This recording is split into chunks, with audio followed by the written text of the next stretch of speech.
Hey guys, I'm gonna show you what is shouldering in chess, and I'm gonna teach you how to use it in your own games. To totally understand this, we will be working with two amazing examples. Keep watching. So this is the first position. It is white to move here, and we have this endgame with king and pawn versus king and pawn, where black king is a little away from the other pawns, but it looks like black shouldn't have too many problems to get a draw here. Notice when white king comes to get a black pawn, black king should be in time over here, capturing white pawn. So even when the king is away, it doesn't look like white can win so easily. Let's take a look at the most logical line when the king goes up to try to get the pawn on b7. So let's say white plays king a2, black could play king g2, and when the king advances, black king goes to f3. King c4 is interesting because we are going over there, but we can try to hinder black king from advancing a little. So king c4 is making a lot of sense. King e4, and at some point we can play b4, but king e5, king c5 is getting closer. But the idea is that the king is very close here, so even when they have to stay over there, after king b6, king d5, and after king takes pawn, king c4, black is getting the draw because they are capturing the pawn. We are not winning in this line. So at the beginning, this line king a2 is not really going to get anything. However, let's see this idea where instead of going over here to try to get black pawn, we could try to go over here, and this could be really powerful because if we do that, we are going to keep black king away from the pawns. We won't let black king advance, and this could make a big difference. So let's see how could the line be. We should play king b1 the first move. Black king just advances, then king c2, king f3, and then king d3. In this position, black could play something like king f4, trying to go over there, but well, we continue with king d4. We keep using the shoulder to stop black king from advancing. Black plays here king f5, for example, and then we can play king d5. Black can play king f6, again trying to go over there, but we can just play king d6.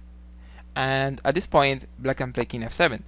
But notice, if black king comes back now to f5, we are just going to be winning, advancing the pawn and getting black pawn. For example, we can play b4, and then b5, and then b6, and when the king gets closer, well, it's just too late. We play king c7, and we capture the pawn, and we win the endgame. So, in this position, king f5 is not really going to work, so we continue with the line king f7. But at this point, black is not really threatening too much, because king here is not a problem. We can continue blocking the pawn later, I mean the king, with king c7. So we can just play here b4 at this point. Notice the main idea with this maneuver of shouldering is that we are going to put the king in the middle between the enemy king and our pawn.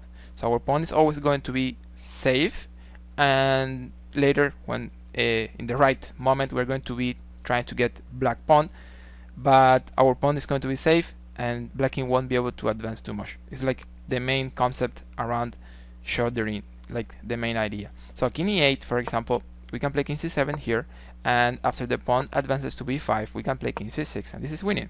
Imagine the king comes here, we capture, and the king comes here, it's not taking opposition, we are ahead the pawn, we can play king a6, getting one of the critical squares, and this is going to be winning for white. The second example is even more surprising. It happened in a real game where Reuters was playing as white and Chirov was playing as black. In this position, Chirov has a rook down, but he has a couple of pawns, and one of the pawns is on the 7th rank, so he's about to promote. So that would be probably a simplification, and we'll get into king and pawn versus king in some lines. In this position, Chirov played king g2, which is a mistake, and we're gonna see how he's going to lose the endgame. But the right move was here f5. The idea is that the rook cannot capture because the pawn is promoting, and when the king captures, then we can take this one, the rook can take this one, and then we play king g3. Now we are attacking the rook, and we are advancing the pawn, and white king is not going to be able to come back in time to avoid the promotion. For example, the rook comes to a2, we can play f3. The king comes here, we can play f2, now we are promoting, and when the rook comes down to a1, we play king e2, and we are promoting and getting a draw for sure. Well, at the beginning, Chirov didn't play this f5, and he's playing king g2, which is a mistake. He said, or he thought, after king takes f4, h1 promoting to queen, rook takes h1, king takes h1. This is king and pawn versus king and pawn. I guess he thought there's no way I'm losing this. I mean, white king goes over there, black king comes over here, so this is going to be a draw. That's the most normal thing here. However, there is a surprise. In this position, white has a beautiful move, and it's going to be winning the endgame.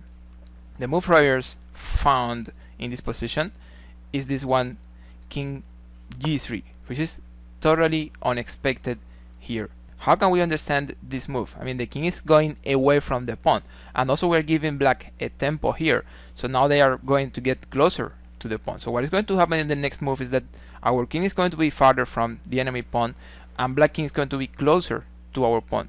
How does this move make sense? Well, the idea with this king g3 is what we have been analyzing during this video. It is to do shouldering here. He wants to put the king between the enemy king and his pawn to make sure the pawn is fine, to make sure the pawn is safe, and white king is always going to be closer to black pawn. That's something we can guarantee during the rest of the game. So keeping the white pawn safe and keeping our king closer to black pawn, we should be able to win the endgame. That's what Rogers thought in this position. At this point, Shiro resigned. When he saw the move, he understood that he was lost in this position, but let's see how are the lines. For example, black can play here king g1, and then white could be playing f4. The king comes to f1, and then we should be playing here f5. In this position, king f3 is going to be a mistake. It seems to be good because we are taking opposition, but actually black can play f5, then they have opposition, and when we move to a side, the king will be advancing over the other side. So, for example, king e3, black can play here king e2, and we shouldn't actually force too much in this endgame. For example, king h4 could be a very bad move, because then black is playing king f3, and if we play here attacking and defending, then black plays here also defending and attacking. We are in Suxuan, we are losing the pawn, and black is winning the endgame. So at this point, king f3 is not going to be working very well, because black can play f5 and get a draw, and if we try to force the endgame, we can even lose the endgame.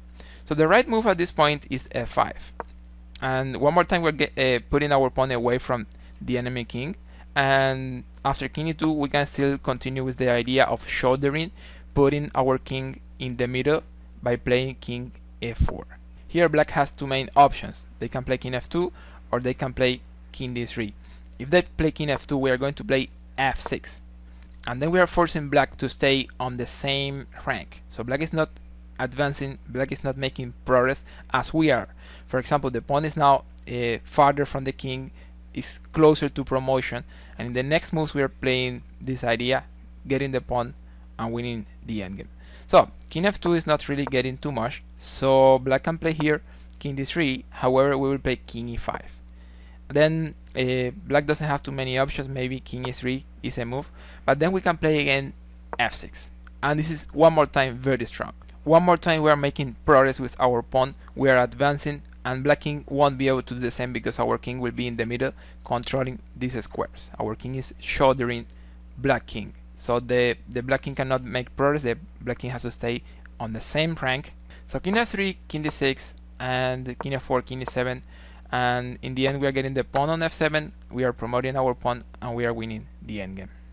As you could see, shouldering is this maneuver we can play in endgames to keep the enemy king away from some area. Very often, to get the shouldering maneuver, we will need to move our king away from the shortest path, or away from the most logical or the simplest path, but it's actually going to be working, and sometimes it's going to be the way to win in endgames. If you guys have any question, let me know in the comments. I will be happy to interact over there. Thank you, like, subscribe. See you on the next.